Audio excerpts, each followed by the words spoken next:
France Télévisions, moi je suis arrivé comme reporter au service étranger en 1994, donc ça date, mais dans ces fonctions, je suis à France Télévisions depuis septembre 2010 et je suis en charge des rédactions, en particulier nationales, des magazines et du web de l'ensemble du groupe.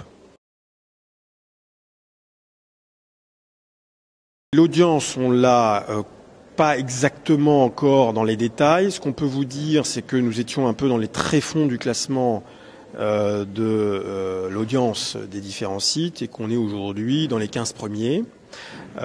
Loin derrière, malgré tout, les sites de presse écrites qui sont bien loin devant les sites audiovisuels, mais on est à peu près au niveau maintenant de nos principaux concurrents, que ce soit TF1 ou M6, ce qui n'était pas le cas il y a 2 ans. On a 1,5 million d'applications sur France TV Info, ce qui est d'ailleurs un excellent score en sachant que ça a été lancé il y a à peine 1 an. On estime que la marque France TV Info est une marque d'avenir, d'une part, qu'elle permet d'agréger l'ensemble de l'information produite par les rédactions du groupe, parce qu'on se focalise souvent sur les rédactions nationales, mais je dois rappeler quand même qu'il y a 24 rédactions régionales, qu'il y a 9 rédactions régionales ultramarines, en plus de la rédaction de Malakoff pour l'outre-mer, et donc on est le premier producteur, si j'ose dire, de l'information en France. Et donc ce site est quelque part le moyen de le valoriser, de le mettre en avant, mais d'être aussi un site ouvert, puisqu'il a été conçu comme cela, pour accueillir les informations venues d'autres médias. Et c'est ainsi qu'on produit finalement une sorte de fil continu d'informations qui manifestement plaît beaucoup au public et aux téléspectateurs et aux internautes.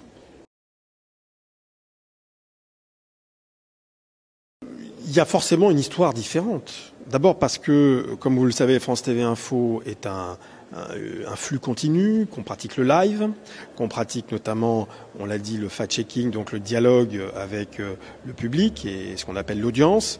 Et donc forcément, cette histoire-là et cette pratique professionnelle est singulière.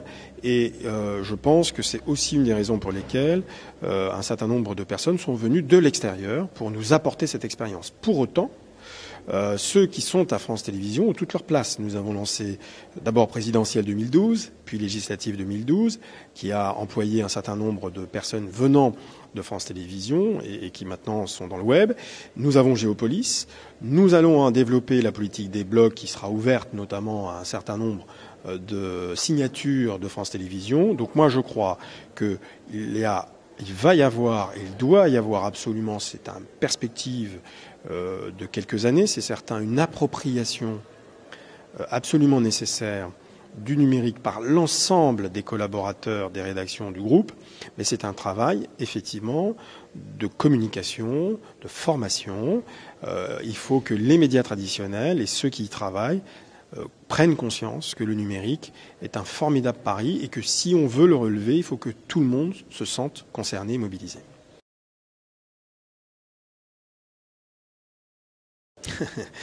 Écoutez, en tout cas, c'est une des grandes frustrations du groupe, puisqu'au début des années 2000, il a été question de créer, sur la TNT d'ailleurs à l'époque, une chaîne d'information et que malheureusement France Télévisions n'avait pas pu candidater à l'époque. Or, les journalistes le souhaitaient.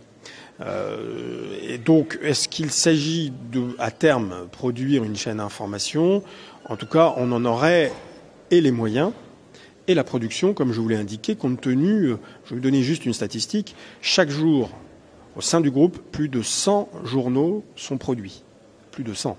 Je pense qu'on a une force de frappe absolument unique. Donc on aurait la possibilité, si nous le souhaitions, effectivement, d'éditer une chaîne d'information. Mais ce n'est pas aujourd'hui l'objectif. Les moyens techniques permettent d'aller de plus en plus vite. Et il faut que d'abord, pour nos journaux, qui restent quand même l'ancrage principal de nos 2 chaînes, principales, France 3 et France 2, que nos journaux restent crédibles et aient cette valeur de crédibilité que nous reconnaît le public.